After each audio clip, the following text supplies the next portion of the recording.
बिस्मिल्लाहिर्रहमानिर्रहीम। अस्सलाम वालेकुम। मैं ज़की अब्बास हूँ। नाज़रीन, आज 28 मई है, बुध का दिन है, और जिस तरीके से इजराइल इस वक्त अमेरिका और ईरान की डील को खराब करने की कोशिश कर रहा है, क्योंकि अमेरिका और ईरान के दरमियान इस वक्त नेगोशिएशन चल रही है कि न्यूक्लियर डील हो जाए, लेकिन इस वक्त आखिरी हद तक कोशिशें हो रही हैं कि किसी तरीके से यह डील सबोताश हो और उसके बाद जो इजराइल है वो ईरान के ऊपर हमला करे। जबकि ईरान की जानिब से ये पूरे के पूरे सिनेरियो को देखते हुए ऐसे खतरनाक और जदीद किस्म के ड्रोन जो हैं वो अनवेल किए गए हैं, जिसने पूरी दुनिया के अंदर इस वक्त हैबत तारी करके रख दी है। क्यों? क्योंकि ईरान को लेकर पहले से ही फेमस है कि उनके ड्रोन जो हैं वो बड़े जबरदस्त हैं, कामिकाज ड्रोन जो कि वो बनाते हैं, और वो इस वक्त रशिया भी उनको इस्तेमाल कर रहा है। यूक्रेन में जिस तरह से आप देखें कि यूक्रेन जंग के अंदर रशिया की जानिब से कामिकाज ड्रोन जो हैं वही इस्तेमाल किए गए, और दूसरी जानिब यूक्रेन जो टर्किश ड्रोन है वो इस्तेमाल कर रहा है। लेकिन इसके बावजूद अब जो हालात हैं वो यकसर तब्दील हुए और खतरनाक किस्म के जो ड्रोन हैं, जदीद ड्रोन्स, वो यमन के हवाले किए गए, और यमनी ड्रोन्स की जानिब से वहां पर यूं कह लें कि तबाही मचाई गई है, जबरदस्त किस्म का खड़ा किया गया है। और ना सिर्फ ये बल्कि इजरायली एयरपोर्ट जो हैं उनको निशाना बनाया गया। पिछले व्लॉग में भी मैंने आपको खबर दी थी कि यमन की जानिब से इस वक्त इजराइल को निशाने पर लिया गया है और उनके ऊपर हमले जो है वो किए जा रहे हैं। लेकिन अभी तक जिस तरीके से हमले किए जा रहे थे और पूरी दुनिया के अंदर या फिर आलमी सतह के ऊपर देखा जाए तो हमने जो इस्लामी ममालिक हैं उनको खामोश तमाशाई बने देखा। वाहिद एक यमन कंट्री है जो कि भरपूर तरीके से खड़ा है और डट के खड़ा है, और हालांकि अभी जब उसने हमला किया, जवाबी हमला जो हुआ इजराइल की जानिब से भरपूर तरीके से जवाबी कार्रवाई करते हुए जो यमन है, यमन का सना जो एयरपोर्ट है उसको निशाना बनाया गया, वहां पर बमबारी की गई, और वहां जो 10 जहाजों के साथ उन्होंने वहां पर हमला किया, और जो सना इंटरनेशनल एयरपोर्ट है उसको निशाने पर लिया गया। और ये किस तरीके से जो हमला हुआ है और वहां पर आगे से जो जवाबी कार्रवाई हुई है और फिर यमन की जानिब से जो कार्रवाइयां अमल में लाई गई हैं वो किस तरीके से की गई और इसने कितना बड़ा हिट किया, कितना बड़ा डैमेज किया है, ये बड़ी अहम स्टोरी है, ये आपके सामने रखना। और फिर दूसरी जानिब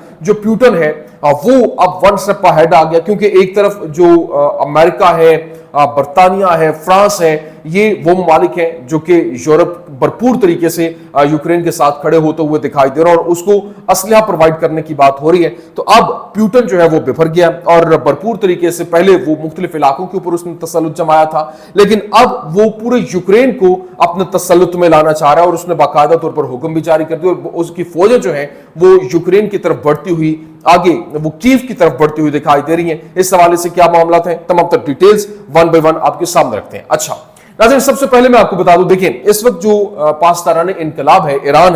ईरान की फोर्सेस, उन्होंने जो मगरबी फंड से चलने वाले जासूसी नेटवर्क को पकड़ लिया, उसका खात्मा किया। IRGC इंटेलिजेंस ने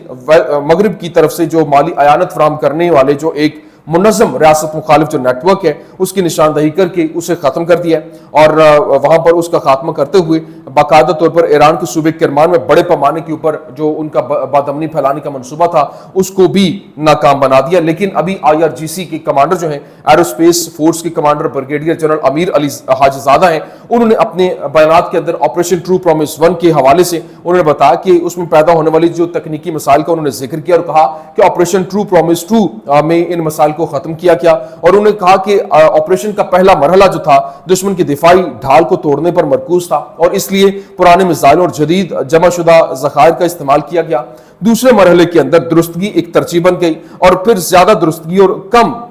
वक्त में मिसाइलों का ज्यादा मजमुआ जो है वो इस्तेमाल करना था। इसके अलावा लांचों के दरमियान वक्फा जो है वो भी कम किया गया ताकि दुश्मन को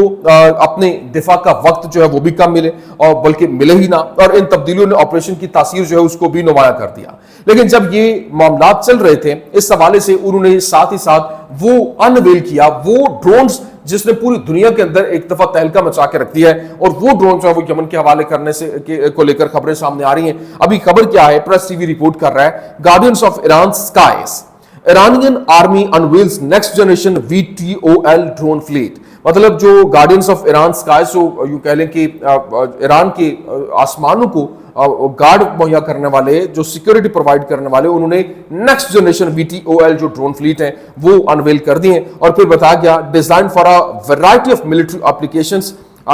these drones underscore Iran's ongoing push for self-sufficiency in unmanned aerial systems amid sanctions and regional tensions. मतलब जो इनके ऊपर पाबंदियां हैं लेकिन इसके बावजूद और रीजनल टेंशंस के लिए इन्होंने एक जो जदीद किस्म का हथियार मुतारिफ करवाया, उसने पूरी दुनिया के अंदर तहलका मचा के रख दिया है। और फिर ना सिर्फ ये बल्कि जदीद ड्रोन्स को लेकर खबरें ये सामने आ रही कि वो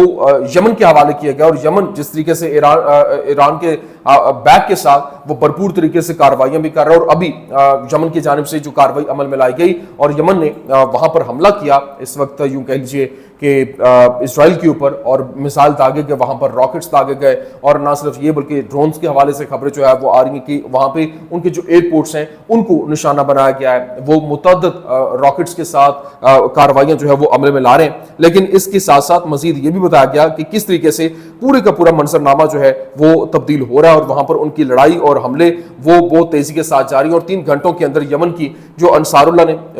इजराइल के ऊपर जो मिसाइल दागे, और उनके मायार और वक्त दोनों वक्त के लिहाज से एक गैर मामूली इक़दाम है। और अंसारुल्लाह का मकसद इजराइल के बेन गुरियन बैनुल अक़वामी हवाई अड्डे पर फिजाई नाकाबंदी जो है उसको बरकरार रखना है, जिसका वो दावा पहले ही कर चुके हैं। लेकिन अभी जो इंपॉर्टेंट चीज ये है कि इस वक्त ईरान के ऊपर जिस तरह से पाबंदियां लगाई गई हैं, और ये जब उन्होंने हमला किया, इन पाबंदियों के बाद जो इजराइल है वो भी ये कोशिशें कर रहा है कि किसी तरीके से इनकी जो डील है उसको सबोताज किया जाए और फिर इनके ऊपर हमला किया जाए। और इसको लेकर अभी जो अहम तरीन स्टोरी वो जो अनवेल हुई कि इजरायली मीडिया ने बताया कि Israeli air force launch strikes on Yemen Sana airport, जो यमन का सना एयरपोर्ट है उसके ऊपर उन्होंने स्ट्राइक्स किए। और फिर ना सिर्फ ये, the air force is attacking sites in Yemen now, मतलब यमन के ऊपर जो इजरायली आर्मी रेडियो कंफर्म कर रहा है कि जो एयरफोर्स है वो यमन की साइट्स के ऊपर हमले कर रही है। और ना सिर्फ ये बल्कि इजरायली चैनल 12 रिपोर्ट किया कि more than 10 aircraft participated in the bombing of Sana airport in Yemen. जो यमन है उसके ऊपर 10 जो एयरक्राफ्ट कैरियर के साथ एयरक्राफ्ट जहाज जो इनके थे उनके साथ उन्होंने वहां पर सना के जो एयरपोर्ट के ऊपर हमला किया है। और ये बताया गया कि we will continue to bomb, guards ने ये वाजे किया जो उनके वजीर हैं, we will continue to bomb the ports Yemen and destroy the airport Sanaa again and again. और उन्होंने कहा कि हम यमन की जो पोर्ट्स हैं और फिर जो सना एयरपोर्ट है उसको बार बार उसके ऊपर हमले करेंगे अगर इसी तरह से हमारे ऊपर हमले जो है वो जारी रहते हैं तो। लेकिन यहाँ जो अल-कसाम जो ब्रिगेड है उसकी जानिब से दूसरी तरफ उधर जो हमले किए गए, उन्होंने बताया कि they targeted a Zionist armoured personnel carrier with missile and observed evacuation helicopters landing east of Khan Younis last Monday. मतलब उन्होंने बताया कि इस वक्त जो उन्होंने हमले किए और हमले को दौरान बाकायदा तौर पर उन्होंने जो इनकी गाड़ी है वो फौजियों से भरी हुई गाड़ी उसके ऊपर मिसाइल जो है वो दागा। और ना सिर्फ ये बल्कि वहां पर हेलीकॉप्टर जो है वो लैंड किया ताकि उनको खान यूनिस के अंदर से लेकर अस्पताल मुंतकिल किया जा सके। फिर यहाँ पर यह भी बताया जाए कि वहां पर प्लेटफॉर्म जो हैं वो सेटलर्स के हवाले से security incident occurred in the northern Gaza strip and the occupation censorship prevents the publication of details. मतलब जो एक और इसी तरह का वाकया गाजा स्ट्रिप में भी हुआ है, नॉर्दर्न गाजा के अंदर, जहां पर जो हमला हुआ लेकिन इस हवाले से बाकायदा तौर पर जो डिटेल्स हैं उनको पब्लिक करने से रोका जा रहा है। अभी यही एक तरफ मामला है और दूसरी तरफ जो इस वक्त जो यूरोप है, यूरोपियन कंट्रीज वो डट के खड़े हो गए। और इस वक्त इटालियन जो ज्यूरिस्ट हैं उन्होंने क्या कहा, जेरूसलम पोस्ट रिपोर्ट कर रहा है, Italian jurist warn Meloni government to terminate Israel defence pact. मतलब जो वहां पर जो मेलोनी है उसको वार्न किया जा रहा है, उनके इटालियन जो ज्यूरिस्ट है उन्होंने मेलोनी जो उनकी वज़ीर आज़म है उसको वार्न किया कि जो उनके साथ डिफेंस मामलात हैं उनके साथ जो एक आपने डील की हुई है उसको खत्म किया जाए, पाबंदियां लगाई जाएं। और फिर ना सिर्फ ये बल्कि इसके साथ साथ ये भी बताया गया कि जेरूसलम पोस्ट रिपोर्ट कर रहा है, Trump's lay out new Middle East vision from ceasefires to regional partners analysis. मतलब अब ये भी कहा जा रहा है कि ट्रम्प जो है वो मिडल ईस्ट विजन को देखते हुए अब सीज़फायर की तरफ जो रीजनल पार्टनर्स के साथ सीज़फायर की तरफ बात करते हुए दिखाई दे रहे हैं, क्योंकि मामलात अब हाथ से निकलते हुए दिखाई दे रहे हैं। अगर इसी तरह से ये मामला चलता रहता है तो इस इनके जो ये अड्डा इन्होंने बनाया हुआ एक रियासत जो नाम नहात रियासत है उसको खतरा है। लेकिन यहाँ मजीद ये भी बताया गया अभी जर्मनी जो कि इसराइल के साथ खड़ा रहता है और भरपूर तरीके से उसने हर लिहाज से उसका साथ दिया, अब वो अपनी टोन जो है वो शिफ्ट कर रहा है। इस हवाले से रिपोर्ट किया गया कि Germany shifts tone on Israel over massive military strikes in Gaza. मतलब गजा के अंदर जो मैसिव स्ट्राइक्स हो रही हैं और फौजी हमले हो रहे हैं उसको लेकर अब उसने भी अपनी टोन जो है वो बदलना शुरू कर दी है। अभी आप अंदाजा करेंगे गजा में 310 जो यूनरवा के स्टाफ मेंबर्स जो हैं वो मारे जा चुके हैं। अभी ना सिर्फ ये बल्कि मारीफ अखबार जो है उसकी जानिब से रिपोर्ट किया और बताया गया था visit of Mossad chief at Dermer to Washington is a final attempt to prevent the announcement of an interim agreement between Washington and Tehran. मतलब उस जो मोसाद चीफ है और जो डर्मर है वो वाशिंगटन पहुंचे हैं ताकि वो एक फाइनल अटेम्प्ट करें, फाइनल कोशिश करें ताकि किसी तरीके से वाशिंगटन और तेहरान के दरमियान जो न्यूक्लियर डील है उसको रोका जा सके। अभी इस वक्त ईरान को तन्हाई का शिकार करने की हर मुमकिन कोशिश हो रही है, लेकिन इसके बावजूद जो उनके लिए जो कहते हैं ना कि where is a will there is a way, और अभी वो सफारतकारी भी जबरदस्त तरीके से कर रहे हैं और अपना लोहा जो है वो वहां पर मनवा रहे हैं। आप अंदाजा करें कि constitutional council endorses Iran's membership in Asia Pacific Accreditation Cooperation। मतलब ईरान को जो इस वक्त एशिया पैसिफिक के अंदर बाकायदा तौर पर मेंबरशिप जो है वो मिल चुकी है और ये उनकी एक बहुत बड़ी अचीवमेंट, जहां पर उनको तनहा करने की कोशिशें हो रही थी, लेकिन यहाँ अब उनको वहीं उसी जगह पर एक जबरदस्त किस्म की सपोर्ट के साथ उनको मेंबरशिप दी जा रही है और उनके साथ डील्स की जा रही हैं, उनके साथ मामलात को आगे बढ़ाने की कोशिशें हो रही हैं। लेकिन दूसरी जानिब इस वक्त जो खबर सामने आ रही है और बताया ये जा रहा है कि जो इस वक्त जो प्यूटन है, प्यूटन की जानिब से फैसला किया गया और यूक्रेन के ऊपर मुकम्मल तौर पर अपना तसल्लुत जमाने के हवाले से उसने हुक्म जारी किया है। इस हवाले से खबर यह है कि जो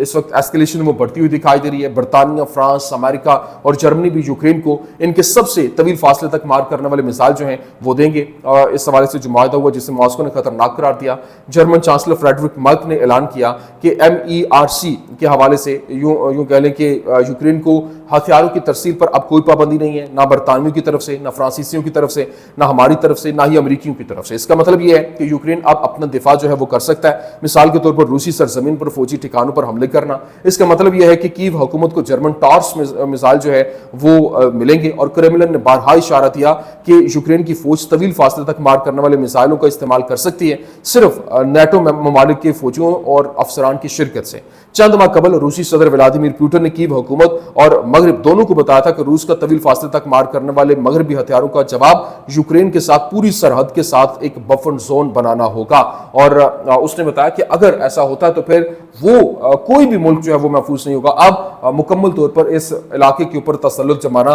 उनकी आखिरी और फाइनल जो है वो कॉल है और वही इसके ऊपर काम भी जारी। और यूं कह रहे कि वर्ल्ड वॉर 3 जो है उसका इंडिकेटर बजता हुआ दिखाई दे रहा है। ये कुछ आमदन अपडेट्स थी, मैंने कहा मैं आपके सामने रख दूं। उम्मीद करते हैं वीडियो आपको पसंद आई होगी। पसंद आने की सूरत में लाइक कीजिए, शेयर कीजिए और हमारे चैनल को सब्सक्राइब करना मत भूलिएगा। शुक्रिया।